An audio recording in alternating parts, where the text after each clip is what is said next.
जय हिंद मित्रों, वंदे मातरम। मैं आशीष श्रीवास्तव अपने सहयोगी आकाश के साथ और आप देख रहे हैं भदैनी मिरर। जैसा मित्रों जानते हैं कि हर हफ्ते हम सेगमेंट लेके आते हैं health, education, social, politics, religion. तो आज हम लोग जो है हेल्थ के अकॉर्डिंग आए हुए हैं पीएमसी हॉस्पिटल में, जहाँ पे डॉक्टर श्वेता चौरसिया हैं, बैठी हुई हैं हमारे साथ, और हमारी गेस्ट भी हैं, हमारी मेहमान भी हैं आज की, जो एमबीबीएस एमएस हैं और वरिष्ठ स्त्री रोग विशेषज्ञ हैं। तो अपने मेहमान डॉक्टर श्वेता चौरसिया से मैं आग्रह करूंगा अपने भदैनी मिरर की वजह से की तरफ से कि मैडम अपना परिचय दें, उसके बाद हम सवालों का सिलसिला शुरू करेंगे। जी मैडम। जी, पहले तो बहुत बहुत धन्यवाद मुझसे इंटरव्यू लेने के लिए।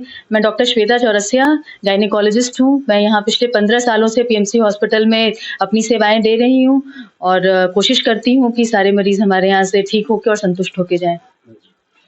मैडम, सबसे पहला सवाल हम लोग कर रहे हैं कि जो कि आप वरिष्ठ स्त्री रोग विशेषज्ञ हैं, तो ये स्त्री रोग विशेषज्ञ में क्या क्या आ जाता है कि किस कैसे अगर पूरा देखा जाए, क्योंकि जनरल फिजिशियन तो आता नहीं होगा, कुछ विशेष जो चीजें होती हैं उसको थोड़ा सा हमारे दर्शकों को भी। स्त्री रोग विशेषज्ञ बेसिकली हम महिलाओं से डील करते हैं ना। अब महिलाएं वो बच्चियां भी हो सकती हैं, छोटी बच्चियों से लेके पोस्ट मीनोपॉजल हर तरह की लेडीज के प्रॉब्लम्स को हम डील करते हैं, है ना। तो ज्यादातर इसको हम एज ग्रुप में डिवाइड कर सकते हैं। तो जो बेसिकली जो प्रॉब्लम होती है लेडीज में, वो बच्चों में शुरुआती दौर पे कुछ कुछ दिक्कतें होती हैं, जैसे कि प्यूबर्टी मेनोरेजिया या पीसीओडी वाली प्रॉब्लम होती है जो यंग गर्ल्स में होती हैं। फिर आता है हमारा रिप्रोडक्टिव एज ग्रुप। उसमें क्या प्रॉब्लम्स होती हैं, इनफर्टिलिटी है या फिर रिकरेंट मिसकैरेजेस हैं, इन्फेक्शंस हैं, बहुत कॉमनली इन्फेक्शंस होते हैं। इसके बाद आते हैं हमारे थोड़े और ओल्डर एज ग्रुप के पेशेंट्स। उसमें क्या होता है कि पोस्ट मीनोपॉजल प्रॉब्लम या पेरी मीनोपॉजल प्रॉब्लम्स होती हैं, जिसमें कि पेशेंट को हैवी ब्लीडिंग, मेनोरेजिया और डिसफंक्शनल यूट्राइन ब्लीडिंग है, या फिर यूट्राइन कैंसर्स हैं जो बहुत कॉमन होते हैं 50 इयर्स के बाद। ये सारी दिक्कतें हैं जिसको कि हम लोग ट्रीट करते हैं। जो पहला सवाल मेरा होगा कि ये भारत का ही नहीं, पूरे विश्व का ये सवाल है कि एक एवरेज जो कि मासिक धर्म का एवरेज होता है वो क्या होता है? पीरियड का स्टार्ट होने को हम मासिक धर्म, मेरे ख्याल से आप यही पूछना चाह रहे हैं। हाँ, ठीक है। तो बेसिकली जो एज ग्रुप है वो पहले तो हम लोग इसको 14 to 16 मानते थे, आज से करीब 40-50 साल पहले। बट पिछले 15-20 सालों से इस एज को हम लोगों ने डिफाइन किया 11 to 14 ईयर्स। और अगर किसी भी बच्ची को 13 साल तक अगर पीरियड्स नहीं आए हैं तो उसको डॉक्टर से मिलना चाहिए, अपने कंसल्ट करना चाहिए और प्रॉपर तरीके से टेस्ट करा के, इन्वेस्टिगेट करा के इसमें देखना चाहिए कि पीरियड क्यों नहीं आया। इसी को अगर हम दूसरे सवाल के रूप में कर दें कि आजकल देखते हैं कि जो मासिक धर्म लेट से भी आ रहा है, तो उसके क्या कारण है?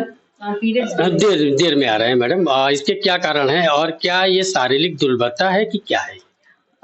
ये एक्चुअली में बहुत बड़ी प्रॉब्लम है आजकल कि बच्चियों में पीरियड्स डिले हो रहे हैं। कि पीरियड जो नॉर्मली 28 डेज की साइकिल होती है वो 28 डेज पे ना आके 1.5 महीने 2 महीने पे पीरियड्स आ रहे हैं। तो इसका एक बहुत कॉमन कारण है, इंडिया में ही नहीं वर्ल्ड में भी पीसीओएस जिसको बोलते हैं, polycystic ovarian syndrome.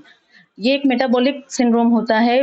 Basically main reason किस वजह से ये तो अभी नहीं कारण इसके पता है, बट जेनेटिक हो सकता है। और जो एक मोस्ट इंपॉर्टेंट फैक्टर होता है पीसीओडी को इंक्रीज करने में, वो है लाइफस्टाइल फैक्टर्स। आजकल बच्चों में लाइफस्टाइल बहुत चेंज हो गई है। एक्सरसाइज ना करना, जंक फूड खाना, इन सब चीजों का बहुत गहरा प्रभाव पड़ता है। हार्मोनल डिसबैलेंस होता है और सारे हार्मोन्स गड़बड़ होते हैं। उसकी वजह से फिर ये प्रॉब्लम और मैनिफेस्ट होती है बच्चियों में। अगला सवाल हमारा मैडम रहेगा कि एक अगर देखा जाए तो यूट्रस कैंसर जो कि हम देखें तो बहुत तेजी से फैल रहा है, तो इसके क्या कारण है और इसके लक्षण क्या है कि तुरंत जो है एक अच्छे जो है गायनोलॉजिस्ट से या स्त्री रोग विशेषज्ञ से महिला तुरंत मिले और अपने इलाज को करवा सके? यूट्राइन कैंसर जो कि सर्वाइकल कैंसर, बेसिकली जो यूट्रस के, हम कॉमन लैंग्वेज में बोलते हैं कि यूट्रस के मुंह का कैंसर है, वो इंडिया में लेडीज में होने वाला मोस्ट कॉमन कैंसर है और ये बहुत तेजी से बढ़ भी रहा है।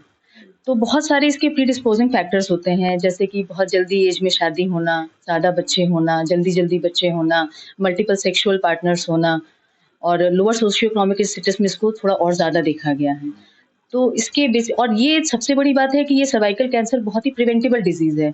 इसको डेवलप होने से पहले बहुत सारे साइंस ऐसे होते हैं जिस समय कि अगर हम प्रॉपर तरीके से टेस्ट कराएं और ट्रीटमेंट करें तो पेशेंट को सर्वाइकल कैंसर होने से बचाया जा सकता है।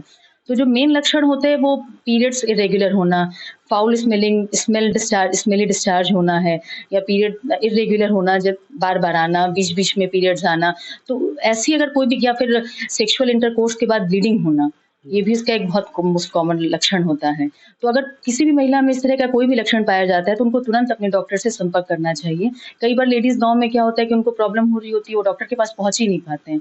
तो हम लोग जबकि उसको एक सही समय पे उसको ट्रीटमेंट करके, इन्वेस्टिगेट करा के उसको ट्रीट कर सकते हैं, उस समय हमारे पास पेशेंट आता ही नहीं है। हमारे पास पेशेंट तब आता है जब वो ऑलरेडी एडवांस स्टेज में होता है, जबकि हमारे पास बहुत ही कम ऑप्शंस होते हैं ट्रीटमेंट के। तो मेरा सभी से ये अनुरोध है कि सर्वाइकल कैंसर एक टोटली प्रिवेंटेबल डिजीज़ है। इसके लिए बहुत सारे स्क्रीनिंग टेस्ट हैं, और सही समय पे जभी भी अगर लक्षण कोई भी दिखता है इस तरीके का, तो डॉक्टर से ज़रूर कंसल्ट करें। इवन लक्षण नहीं भी है तो भी 35 ईयर्स से ज़्यादा एज की लेडीज़ में रूटीन स्क्रीनिंग होनी चाहिए सर्वाइकल कैंसर के लिए। और सर्वाइकल कैंसर का वैक्सीन भी आ गया है। सारी बच्चियों को 9 टू 26 ईयर्स में इसको देते हैं। Before marriage, before first sexual intercourse बच्चियों को ये वैक्सीन देना है। गवर्नमेंट भी इसको ला रही है विजन में, है ना? मैडम एक चीज ये है कि पीसीओडी ये क्या है, और इसकी जो मान्यताएं हैं वो कितना मतलब सक्सेसफुल रेट है, क्या है?